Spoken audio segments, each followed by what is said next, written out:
Hello, we're here at Shoe Healer in Doncaster. We've had a pair of boots sent in, a pair of Barbour boots from Richard. Richard's asked us if we can fit a Dainite sole and heel onto this boot. And of course we can. We'll put a Dainite sole on your slippers if need be. It's a lovely boot, probably not a very expensive boot.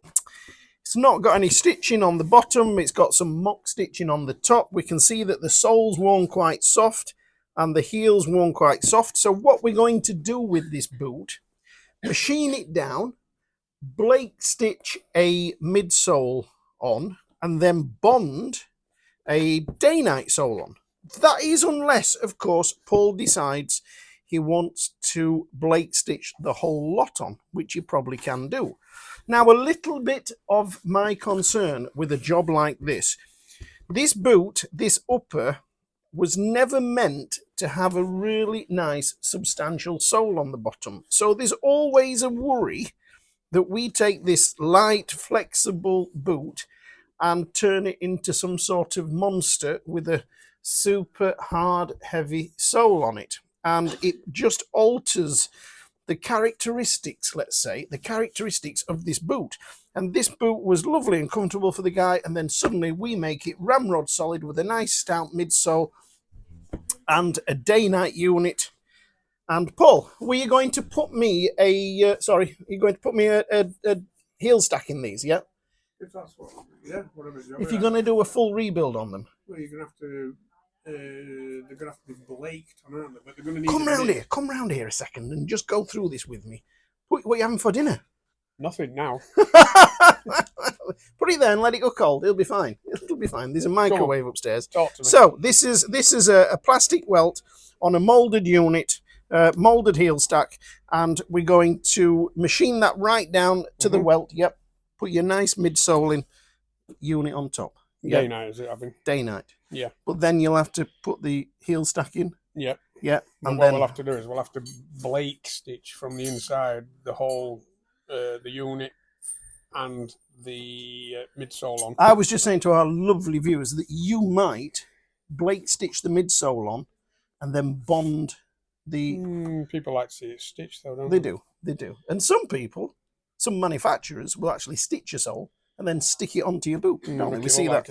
We do that quite a lot. Right, so you will probably groove it. Concerns with waterproofness? I don't think this boot, this Barbour boot, was particularly waterproof. No, it's not Gore-Tex lined or anything, is it? So. No. But the gentleman is going to spend quite a bit of money having this 130, 40 pounds, having this boot rebuilt to a Dainite sole unit, and it's going to make it so much heavier. Anyway, we'll do this. Heavier into with the, it's going to be a good bit, yeah. Dainite unit heel stack, and then your Dainite heels. But if the gentleman likes this boot, make it a more substantial boot, won't it? It will. But what I'm concerned of is that we make a monster. We make something that, is used to this being quite light and flexible and, quite nimble on his feet. And then we make it into something that feels like he's got bricks on the end of his feet. It's... But this is, it's quite thin. You're probably going to feel every pebble under that at the minute, aren't you? Yes, he is. Maybe he wants something a bit more substantial. Well, let's hope so. Let's hope so. See what the chap says when. So anyway, we'll start. We'll start on this. We will machine this down, and well, we're going to talk to the chap first. No, let's crack on. He sent them in, and Telford is from, and we'll crack on and get them sorted. Okay, so that's the first pair. That's the Barbour boot that's going to have this conversion on it. Lovely pair of Chatham deck shoes. Somebody loves these, don't they? And the stitching's just come undone.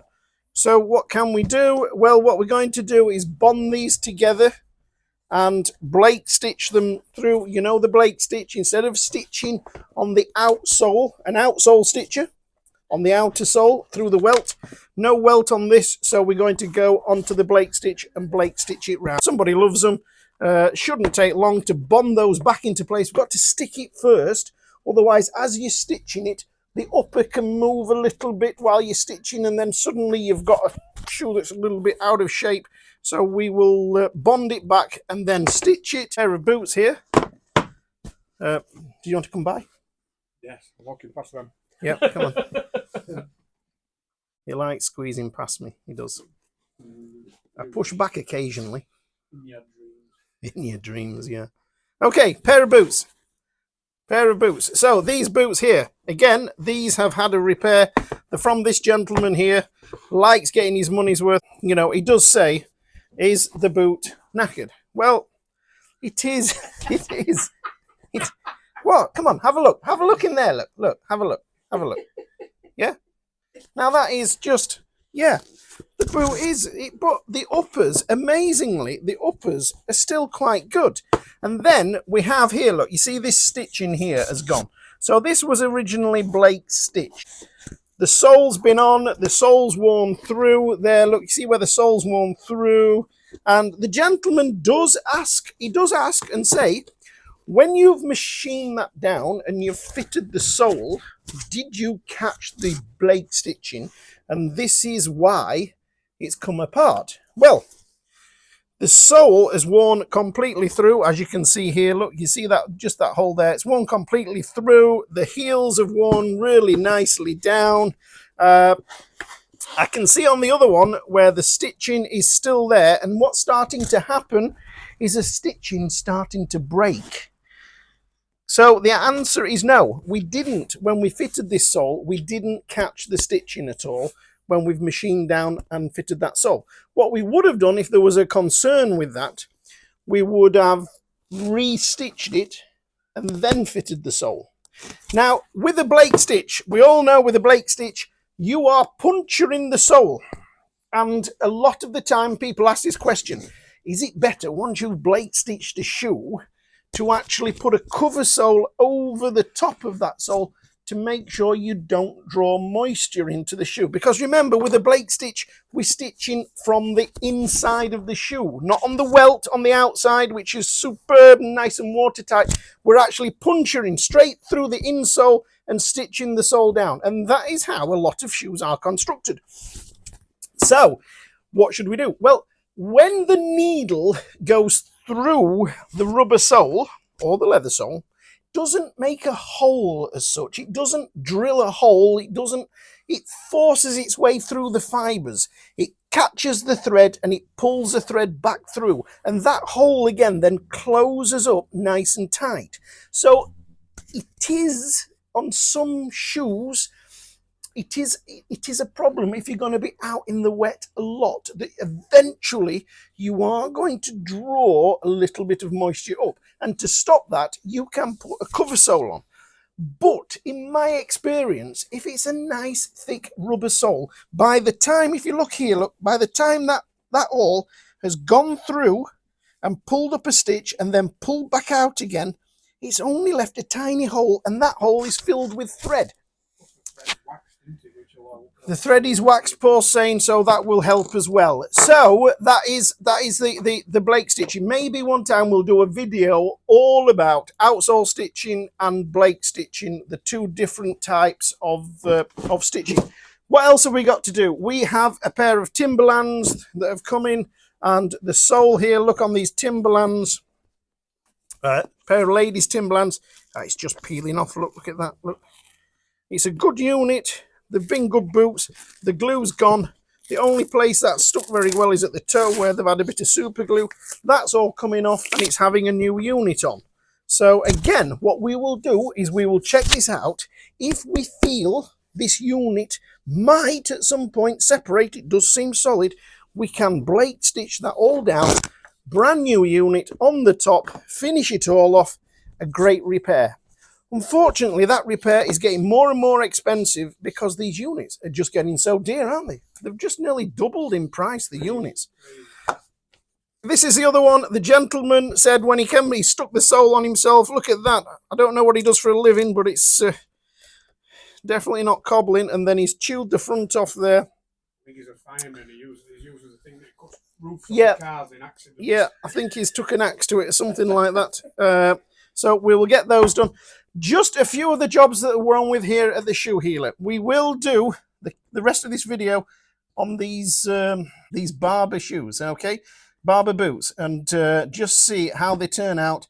And then it'd be nice to get a little bit of feedback from the customer just to how they feel, because they're going to feel so much different with the full midsole Dainite sole. In my world, they're going to feel a lot better. But it'd be like putting a commando sole on your trainers. By God, are they going to change? And will the uppers take it? Yep, all stitched down, so they're ready to go back to the customer. Nice job on those. Give them a bit of polish, so should be happy with those. And then we're back round to the other side to get on with the Barbour. Down here. If you click those together 3 times, do you just... Land on you. Yeah, house will land on you, yeah. Yeah, right, Barbour boot. So let's go for it. Here we are. And we're going to take her down to here. Can we see that?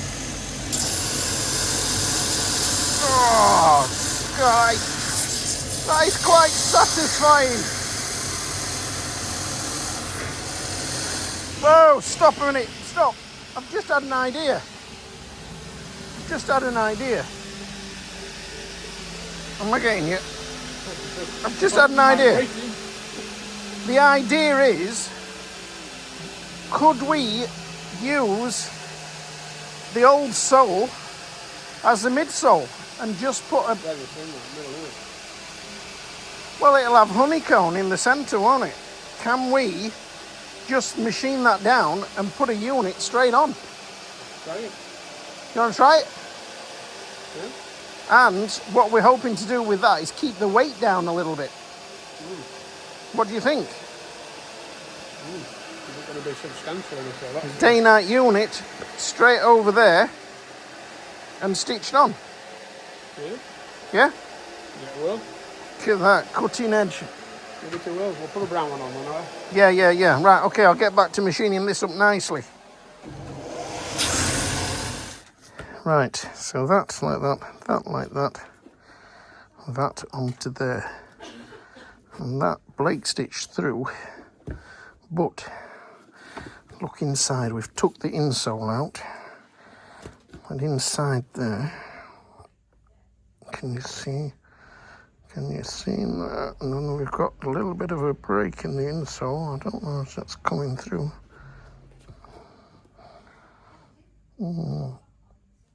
So, Paul, I don't think this is going to work. It's just feels too soft, and he's going to feel the studs pushing back through into his foot. I think he's going to have a midsole. Just that 2.5 should do it. 2.5. Bond that on and then stitch through. Yeah? There really is not a great deal to this. What's 2.5 or what's the other one? 3.5. I think that's going to really make it too rigid though. Too rigid, yeah. Feel that.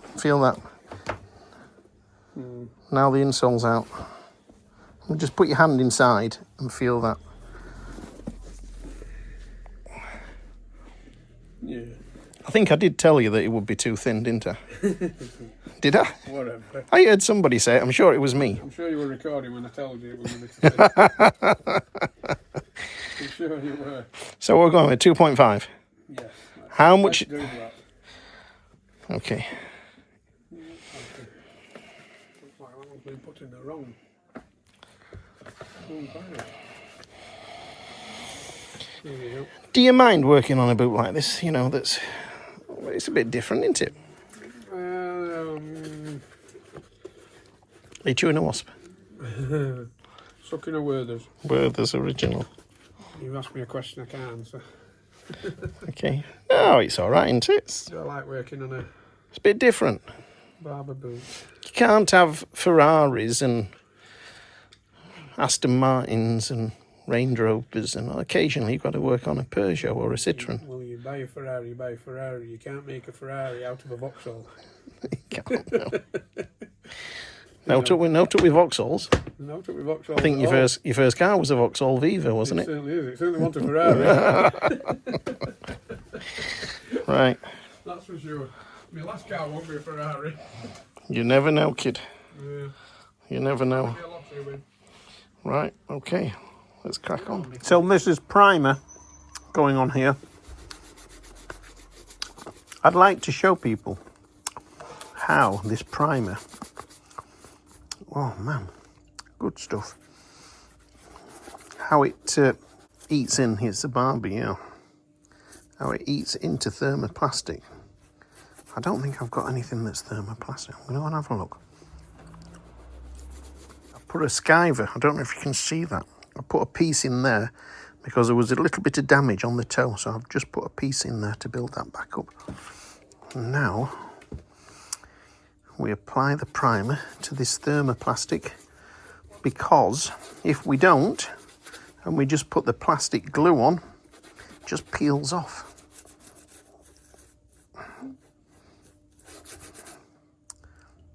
Evil stuff this really is. It smells bad, but you've got to make sure that you get everywhere with it. So this is the Renegol, been decanted into a Coleman's mustard jar, and a brogue shoe there with a thermoplastic sole, and when you paint that on,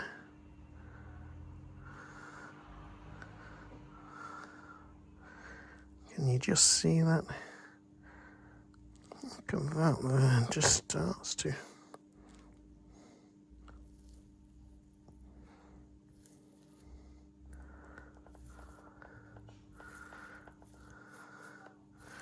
So this stuff is really, really powerful stuff. Look at that, and just breaks open the sole. So that's thermoplastic for you. This is the primer that you have to use on here, but you have to use it carefully. I wonder if this is a thermoplastic as well. Just bend it back like that, wipe it across, and if it's the thermoplastic, it will. No, so this is rubber. It's a proper rubber, that is. Look, you don't get that breakdown that you do with plastic. Right, so machined off and primed.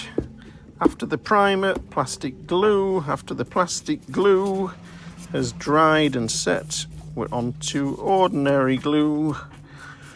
Some people will say, some repairers will say, you can just use plastic glue as your primer. Paul, can you use plastic glue as your primer without primer on thermoplastic? No. Oh, Milky Ways! The treat you can eat between meals and not ruin your appetite, apparently. Is it? Not like you probably have 6. Come on. Come on. Cheers. Thank you kindly. Thank you kindly. Although I do like them when they've been in the fridge, Paul. Is it dark? No. No. Right, so a nice coat of glue on there. Put that up there to dry on top of the cabinet. So glue. This glue that we're using is Bostik, yeah? Mm-hmm. Bostik 6092. We have tried throughout our career, me and Paul, we've tried every other glue available, cheaper alternatives, and this stuff is just the best. You just don't get any grief with it. The consistency and everything about it is superb. And that under there, to chatting away while we're doing this, just solutioning up here. Paul, customers are saying to me, somebody's talking about shoes that are made in Europe, and I've seen to upset one or two talking about shoes that are made in Europe versus shoes that are made in England, in Northampton, and generally, don't generally, and I mean really sort of steady generally, don't piss anybody off. Shoes that come in from Spain, Italy. I mean, there'll be some manufacturers out there that are just fantastic. I mean, look at Berwick for a start. Berwick are great, aren't they? That was my first point of Yeah. conversation there. But most other shoes that I'm trying to find a word. that come from Europe. I mean, all different levels, a lot of fashion shoes. There's hundreds of thousands of shoes that are made in Spain, Portugal, Italy, France. France. Does France make shoes? I don't know. They probably do, but yeah. But the Portugal, Spain, Italy, they're the ones that sort of mainly spring to mind. Everybody I've spoke to over the last 40 odd years craves about, they're Italian. Yeah. Oh. But and generally, I mean, really gently and generally, they are not such good shoes, are they? No, because they tend to find that they're cemented construction. Yes. Whereas your Berwicks, obviously, which are Spanish, Goodyear welted, which are fantastic. They're a great shoe for money. Yeah. I mean, look at the ones that Steve, SKS, he bought from Poland. Yeah. They had a look of a church to me. Yeah. Paid very cheaply for them. So yeah, there is other countries that make really good shoes. But there's nobody on par with the English, is there, at all? I don't know, because there will be pockets of maybe areas and little manufacturers out there that make great shoes. But we're talking generally, aren't we? Generally. The shoes that come out of Northampton, it's the capital of the world for good quality shoes. Yeah. And we always make this term Goodyear welted when really we want to say welted shoes, don't we? Because the Goodyear part I've had mentioned to me before is the fact that it's machine welted rather than hand welted. And before Mr. Goodyear made his machine, did you know Mr. Goodyear was American? Yeah. I didn't know he wasn't. No, but he was American, yeah. You know, all his machine did was speed up the process. Talking of speeding up, I should keep gluing. Speed up the process from shoes being made sort of cottage industry, they would call it. You know, little places making small quantities of shoes to us getting to factory quantities, in Northampton. It's something that, you know, I'm biased. Of course, I'm biased, and you shouldn't be. You shouldn't be. But people are quick to point it out to you anyway. But generally,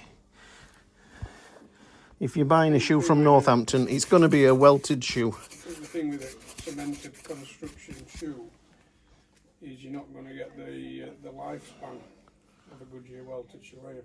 No. You know, when we see people come in with shoes that they bought from the charity shop that they think is brand new, because they've never been worn, they're not brand new, they're 10, 15 years old. And that's why you're bringing them to me, because the soles have dropped off. Because they're not stitched. They're not stitched together. The glues have dried up over the years. Yeah, listen, that boot there won't be made in this country.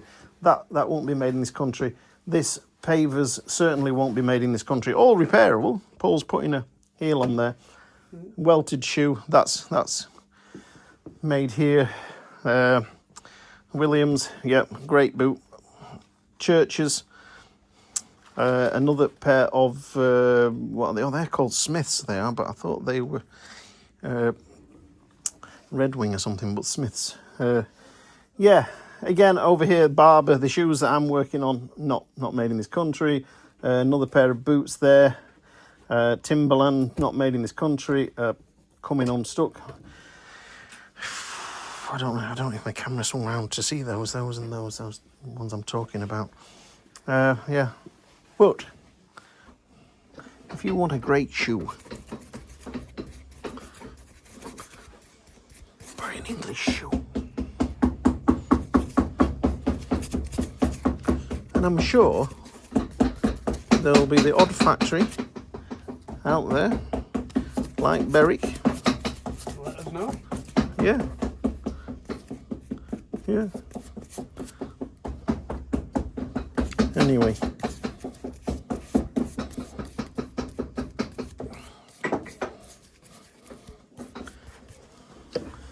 Right.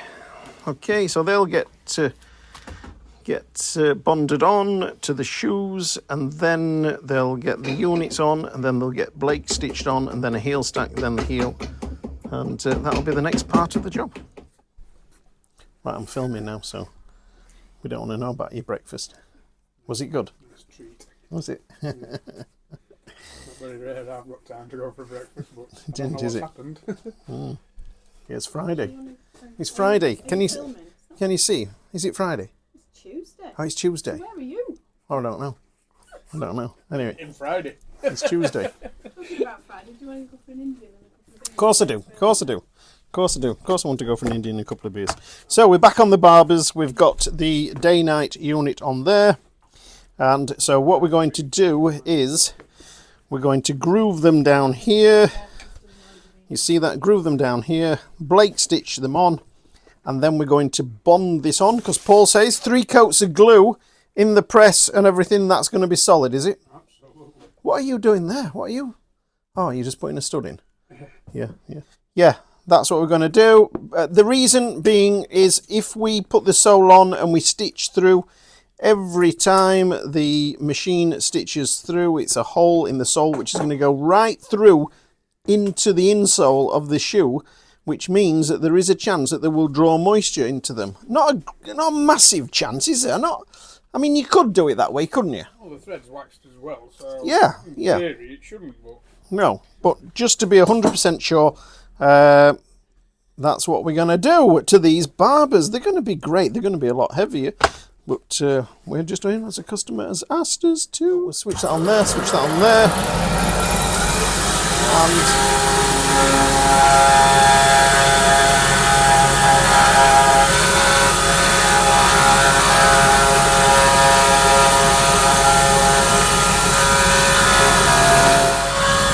so grooved round 360 degrees. We're going to stitch around 360 degrees, and we've grooved it so that the stitching sits in the groove and it doesn't want to push the sole off. If we have stitching on top of the sole, even when we knock it down, put it on the last and squidge the thread down, you'll always have a little bit of a lump, and we don't want a lump.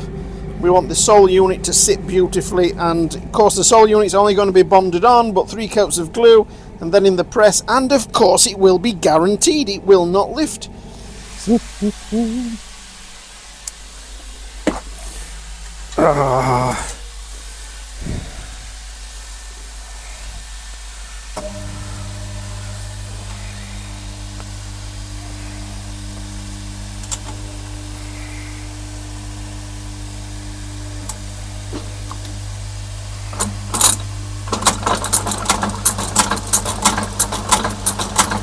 So we're stitching down right the way through the shoe.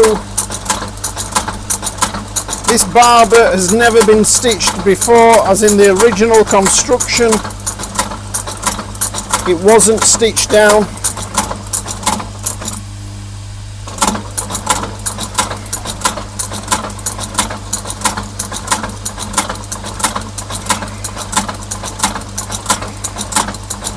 So we're making it into a lot stronger boot than it ever was. But as well as it being a stronger boot, it's going to feel so much different. And this is what I sometimes worry about. It's okay taking a Dainite unit from a shoe and putting another Dainite unit on, or a Ridgeway or a similar sort of sole unit on, but with this boot it had a moulded unit on, and we're going to replace that with something totally different, and we might create a monster. You'd hate the customer to say, well, the shoes were lovely and soft underfoot And now you've gone and made them hard underfoot, and you've made them heavy, and not only that, it's cost me a lot of money. Or the customer might already have great shoes, and I want these Barbour shoes to feel like my good quality shoes. I want them to feel... Go on, look at this. This is going to stitch all the way around 360 degrees around this boot. So it's never... The original sole's never going to come off. It's never going to lift.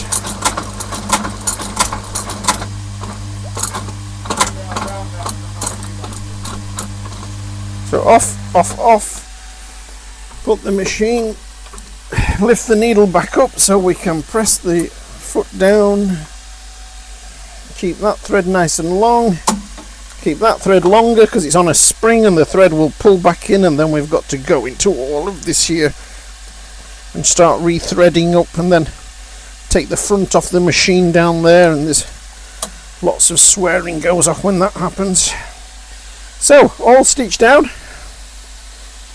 Good. Look inside. Stitch, stitch, stitch, stitch, stitched. Right down the front of the shoe. Yep. Turned out lovely. So the units, so let's get those scoured up. We come over here, we switch the machine on, we switch the fan on.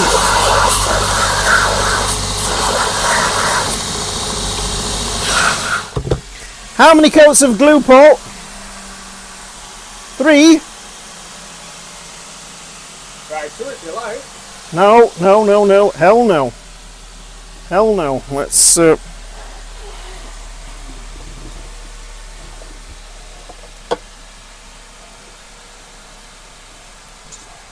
used to doing things. So if we'd have done this the other way round, that sole... Oh, that sole that's on the floor now. Let's have it. Oh, come here. That sole would have been bonded on there, and then that stitching would have gone through this sole, through the midsole, through the sole unit that's on, through the insole, and potentially, remember it's not making a hole, it's just piercing, and it's a wax thread, but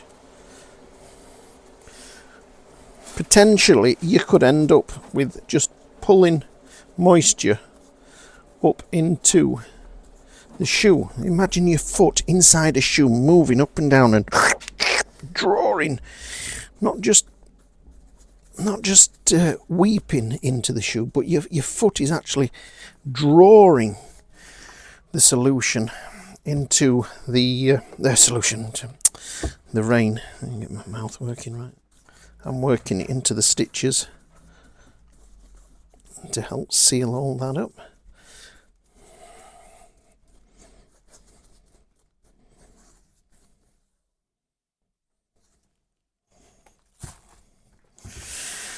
And the units, how many solutions on the unit? 1. Do it to end so it's still open.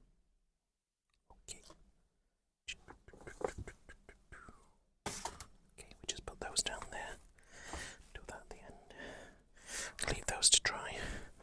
And we'll come back to this shortly. Okay. I've stopped doing this job on these Barbers. I'm going to phone the customer up because I am so concerned that he doesn't realise what we're doing to the shoes. He's had a look online and seen a sole, the Dainite sole, but a Vibram version of it, and this is the same sole unit, the Dainite, and I'm not sure if we should be fitting something like this lighter weight Vibram unit, Gumlite, lighter weight, not putting too much weight into the boot. I am so concerned that this gentleman is not 100% sure what he's... I think you've seen Vibram Yes. online and thought it was the lightweight version of.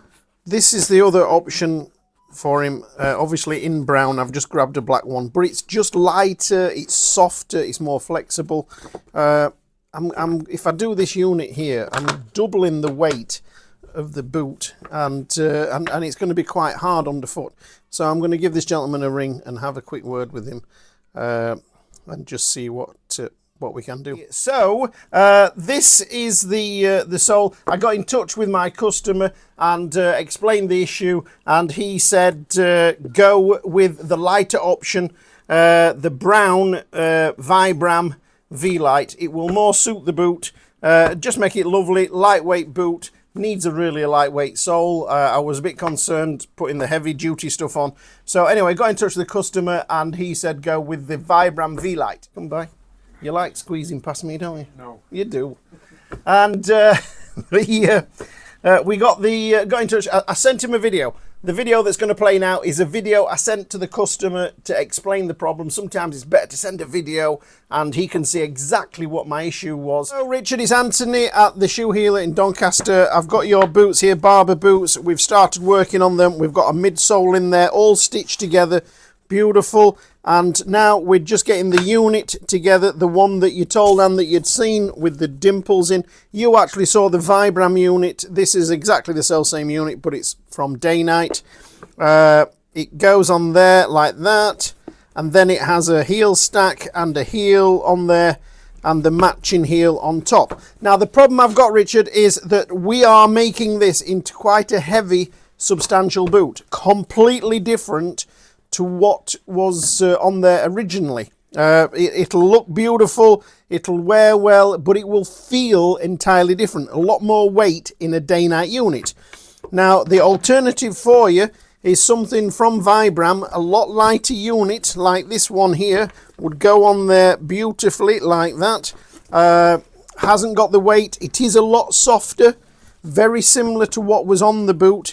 And I'm not sure if that is the sole unit. When all that's on there finished off beautifully, it will look fantastic. A lot lighter as well, and a lot softer underfoot.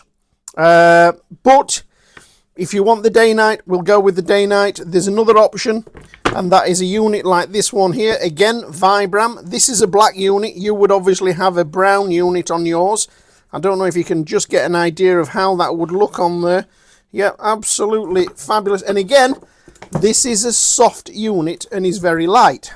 Also, they would be a little bit cheaper if we go with the lighter sole unit. But if you want to continue on the route what we've started, going down with the Dainite unit and the heel stack and everything, making it into a heavy, more substantial boot, harder underfoot as well. Just so that you know exactly what you're getting. It's better to send a video and he can see exactly what my issue was. And he watched the video and then he came back to me and said, yes, you're exactly right. Go with the lighter weight Vibram, but it's the V-Light, and we're not adding all the weight to the boot. He wasn't bothered about the price or anything. He was just more concerned about me getting this boot right for him.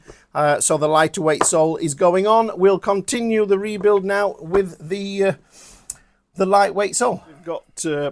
We've got Nick on the camera there for us. Thank you, Nick. Is it Nick or is it Nicholas? Nick will do. Is it Nicholas though, really? Is it Nicholas? Right, Nicholas. Right, okay, so the next thing to do is to get this unit ready for going on the shoe, the boot. So we've got to machine it off. Come on in a little bit. So all we're doing here is machining off that smooth finish on there, look. See that smooth finish? This is what we want. Got to be clean. And it's got to be porous.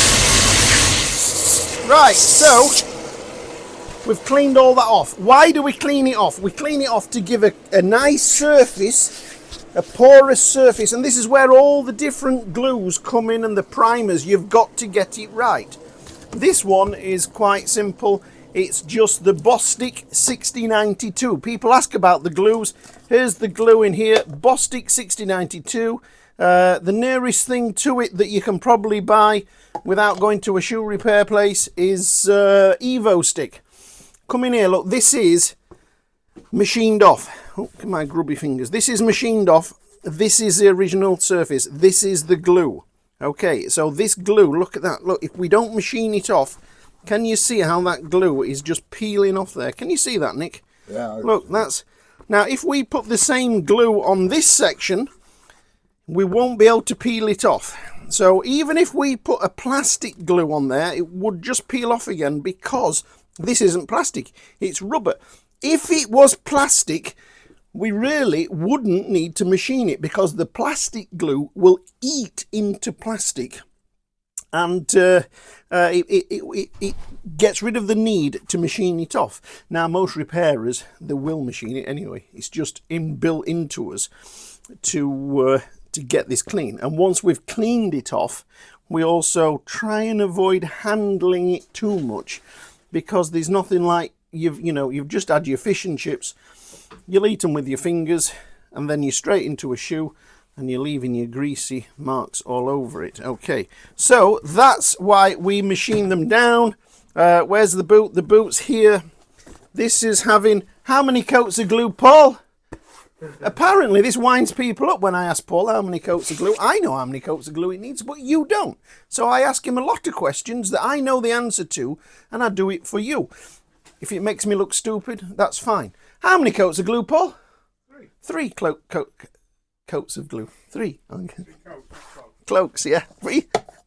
So this is a lovely, lovely proper brush, short bristles, so we can work the glue into the leather. This leather's already had a couple of coats, so this will be its last one. Who was knocking at the window? Right, that. Now this 3 coats of glue, this is not something that is an absolute. It's if you put on one super thick and you've all the time in the world, might do it, but we just prefer on leather or anything that's really porous. How many would you put on this rubber unit that's going on? 2. There you go, you see, 2. 1 really thin coat as a primer coat, and then a nice thick coat,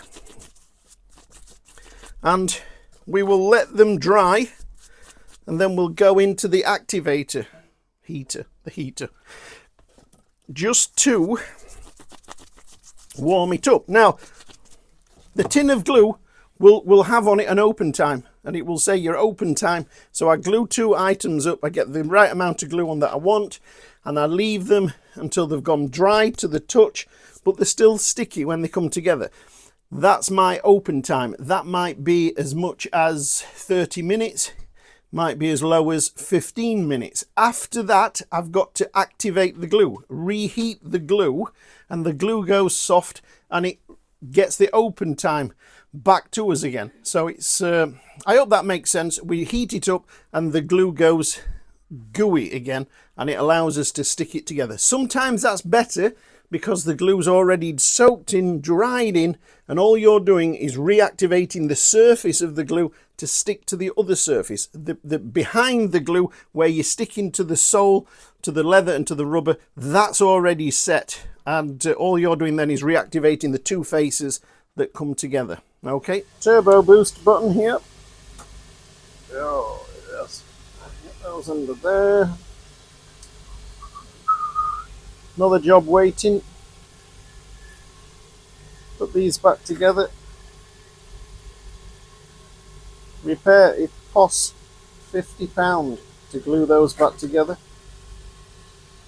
Did you want me? I'm just going to go get some dinner, don't I? No, I'm absolutely fine. Get some belly pork or something like that. Oh, I'll have a little bit of belly pork. Yep, I'll have okay.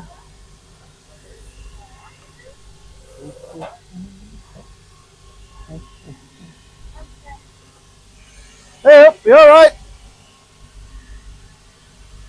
I'll go and talk to my customer. Well,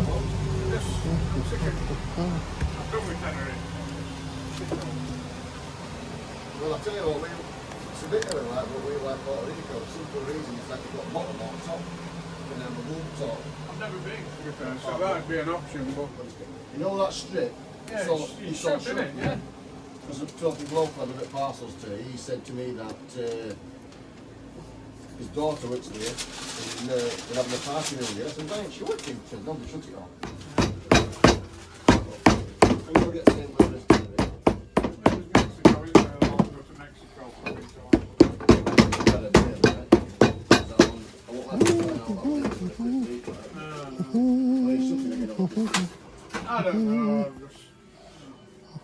Unit's all gone on really nice. That's been under the heater. Now, every repairer will tell you they've put stuff under the heater and walked away to serve a customer and then got chat, and then been for a whittle and then come back. And the unit that you've had under there is all shriveled and curled up and out of shape because it's got too hot, or the shoe has all shriveled up and started to fall apart. We've all done it. We've all done it. A lot of these machines are now on timers, so you click them on and they will automatically click off after a certain time. That's such a saver that is nowadays. So that unit's gone on there, and we'll be on the rough wheel here like this, round here, machining this down, and then move on to the smooth wheel here. Because this is all one moulded unit, we don't have to go on to the breaster.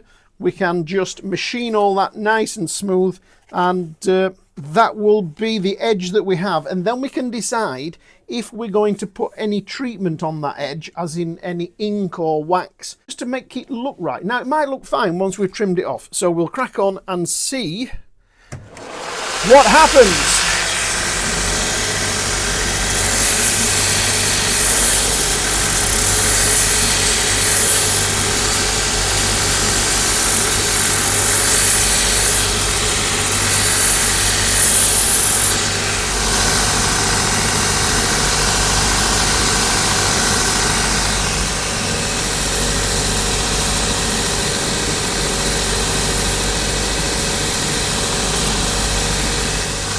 So we haven't got a lot of welt to play with. This is a mock welt. There's not a lot there, so we've got to be really, really careful that we don't take too much of that away. That's what happens to a lot of shoes. They're over machined. The repairer is chasing a nice edge and doesn't give any thought to the welt that you're losing.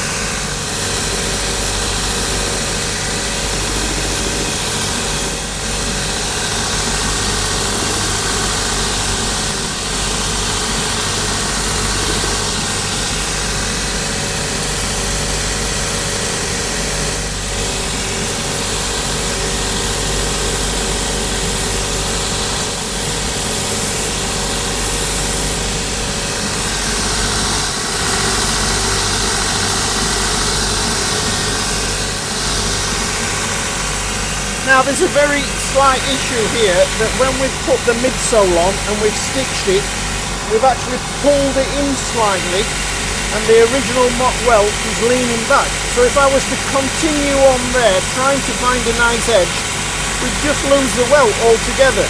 So we're going to go on to what's called the NARM keg, and this is slightly dished and allows us to keep the welt but still get a nice finish around here.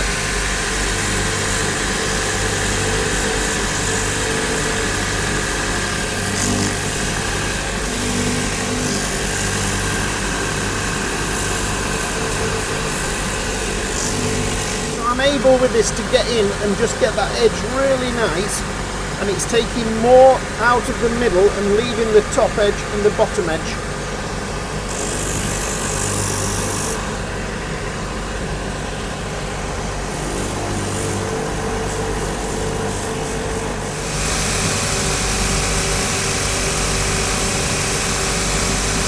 I'm on the breaster.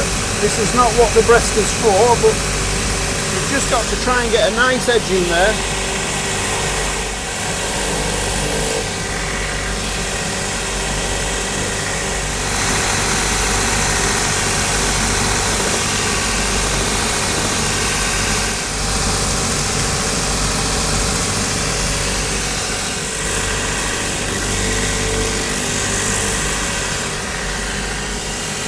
So that's the edge that we've got.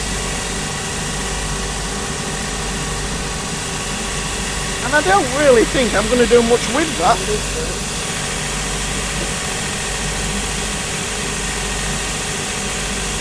We'll just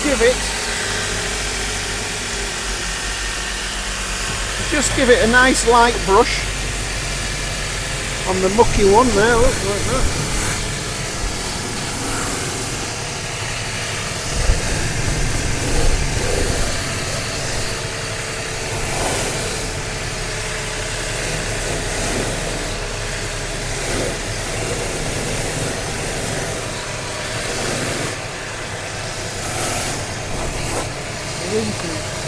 No, no, we're not inking, we're just brushing.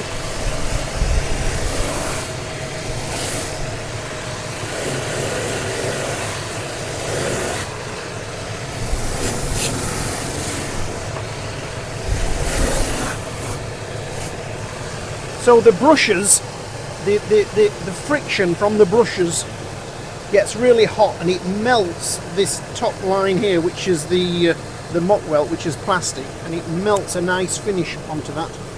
So that's it, that's the finished result. We're not going to bother. We put wax on to seal the edge of this leather midsole. I'm just going to leave it like that. That's the finished result. All done and dusted for the customer.